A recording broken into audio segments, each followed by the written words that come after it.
वर्ष 2025 में प्रयागराज में 13 जनवरी से पौष पूर्णिमा के दिन से महाकुंभ का शुभारंभ हो चुका है। यह महाकुंभ 144 वर्षों के पश्चात आया है, इसलिए इसका महत्व और अधिक बढ़ गया है। महाकुंभ में स्नान का अत्यधिक महत्व है। मान्यता है कि महाकुंभ के दौरान पवित्र नदियों में स्नान करने से सारे पाप धुल जाते हैं और मोक्ष की प्राप्ति होती है। प्रयागराज महाकुंभ के दौरान 6 शाही स्नान में से 4 शाही स्नान संपन्न हो चुके हैं। 5वां शाही स्नान माघ पूर्णिमा के शुभ अवसर पर संपन्न होने जा रहा है, जिस वजह से इस दिन का महत्व और बढ़ गया है। सनातन धर्म में माघ पूर्णिमा का बहुत महत्व है। माघ के महीने में पड़ने वाली पूर्णिमा को माघ पूर्णिमा के नाम से जाना जाता है। इस दिन भगवान विष्णु जी और माता लक्ष्मी जी की विशेष पूजा अर्चना की जाती है और गंगा तथा अन्य पवित्र नदियों में स्नान किया जाता है। इस दिन चंद्रदेव की भी पूजा की जाती है और चंद्रमा को अर्घ्य दिया जाता है। माघ पूर्णिमा पर भगवान विष्णु जी ने मत्स्य अवतार लिया था। इस दिन संगम किनारे किया जाने वाला कल्पवास समाप्त होता है। मान्यता है कि माघ पूर्णिमा पर गंगा, यमुना और सरस्वती में स्नान करने से मुक्ति की प्राप्ति होती है। माघ पूर्णिमा पर लोग त्रिवेणी संगम पर स्नान तथा धार्मिक अनुष्ठान करते हैं। मान्यता है कि इस दिन देवी देवता स्वर्ग से धरती पर भ्रमण के लिए आते हैं और पवित्र नदी गंगा के तट पर कुछ समय के लिए रहते हैं। इस दिन भगवान विष्णु जी की पूजा अर्चना की जाती है, जिससे भक्तों की सभी मनोकामनाएं पूर्ण होती हैं और शारीरिक कष्टों से भी बचाव होता है। माघ पूर्णिमा की व्रत कथा। माघ पूर्णिमा पर इस पौराणिक कथा के पाठ के बिना व्रत अधूरा माना जाता है। पौराणिक कथा। एक नगर में धनेश्वर नाम का ब्राह्मण और उसकी पत्नी रूपवती रहते थे। उनकी कोई संतान नहीं थी। एक बार उस नगर में एक साधु आए। उन्होंने ब्राह्मण को छोड़कर अन्य सभी घरों का दान स्वीकार किया। ब्राह्मण के पूछने पर साधु ने कहा कि वे निसंतान दंपति के घर से दान स्वीकार नहीं कर सकते। जब ब्राह्मण ने साधु से संतान प्राप्ति का कोई उपाय पूछा, तो साधु ने उन्हें 16 दिनों तक श्रद्धापूर्वक काली माता की पूजा करने को कहा। ब्राह्मण ने पूरे 16 दिन तक काली माता की पूजा और व्रत रखा। प्रसन्न होकर मां काली ने उन्हें संतान प्राप्ति का वरदान दिया, परंतु इसके साथ साथ यह भी कहा कि 16 साल की आयु में ही उसकी मृत्यु हो जाएगी। ब्राह्मण दंपति द्वारा विनती करने पर काली माता ने कहा कि यदि वे दोनों विधिपूर्वक 32 पूर्णिमा का व्रत करेंगे तो उनके पुत्र को दीर्घायु प्राप्त होगी। कुछ समय के पश्चात उनके घर में पुत्र ने जन्म लिया, जिसका नाम उन्होंने देवीदास रखा।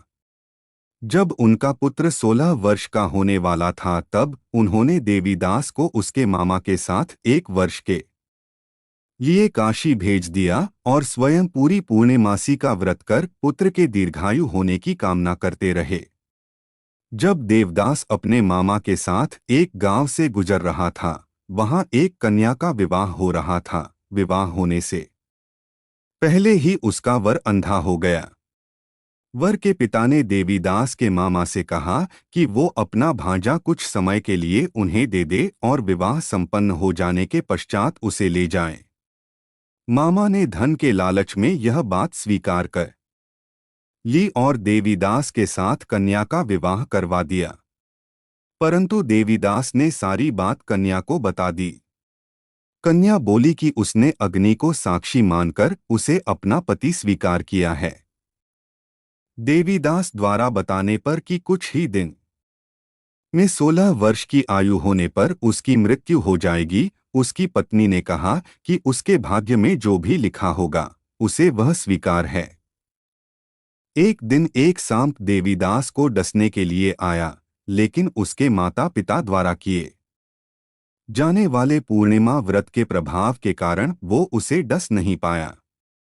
इसके बाद यमराज स्वयं उसके प्राण लेने आए। तभी वहां माता पार्वती और भगवान शिव जी पहुंचे। देवी पार्वती ने भगवान शिव जी से अनुरोध किया कि देवीदास के माता पिता ने 32 पूर्णिमा का व्रत रखा था, इसलिए कृपया वे देवीदास को जीवन दान दें। भगवान शिव ने देवीदास को पुनः जीवित कर दिया। माघ पूर्णिमा पूजा विधि: सूर्योदय से पहले स्नान करें। मंत्रों का जाप करते हुए सूर्य देव को अर्घ्य दें। विधिपूर्वक लक्ष्मी नारायण जी की पूजा करें। सत्यनारायण की कथा का पाठ करें। भगवान विष्णु को फल, फूल, धूप, दीप आदि चीजें अर्पित करें। आरती करें। शाम को डोट चंद्रमा को अर्घ्य दें। भगवान विष्णु जी मंत्र: नमोः नारायणाय, नमोः भगवते वासुदेवाय, श्री विष्णवे च विद्महे वासुदेवाय धीमहि तन्नो विष्णुः प्रचोदयात्। मां लक्ष्मी जी मंत्र: श्री हरि श्री कमले कमलाले प्रसीद प्रसीद, श्री हरि श्री महालक्ष्मये नम। माघ पूर्णिमा शुभ मुहूर्त: माघ पूर्णिमा की शुरुआत 11 फरवरी को शाम 06:55 पर होगी और 12 फरवरी को शाम 07:22 पर समाप्त होगी। इस प्रकार 12 फरवरी को माघ पूर्णिमा मनाई जाएगी। माघ पूर्णिमा के दिन चंद्रोदय शाम 05:59 पर होगा। माघ पूर्णिमा के दिन लहसुन, प्याज, मांस, मछली या शराब का सेवन नहीं करना चाहिए। माघ पूर्णिमा के दिन दान का भी बहुत महत्व होता है। इस दिन जरूरतमंदों को गर्म कपड़ों और अन्न इत्यादि का दान करना चाहिए। इससे मां लक्ष्मी प्रसन्न होती हैं।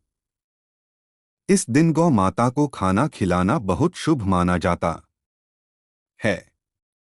आप सभी को माघ पूर्णिमा की बहुत बहुत शुभकामनाएं। जय भगवान विष्णु जी, जय मां लक्ष्मी जी।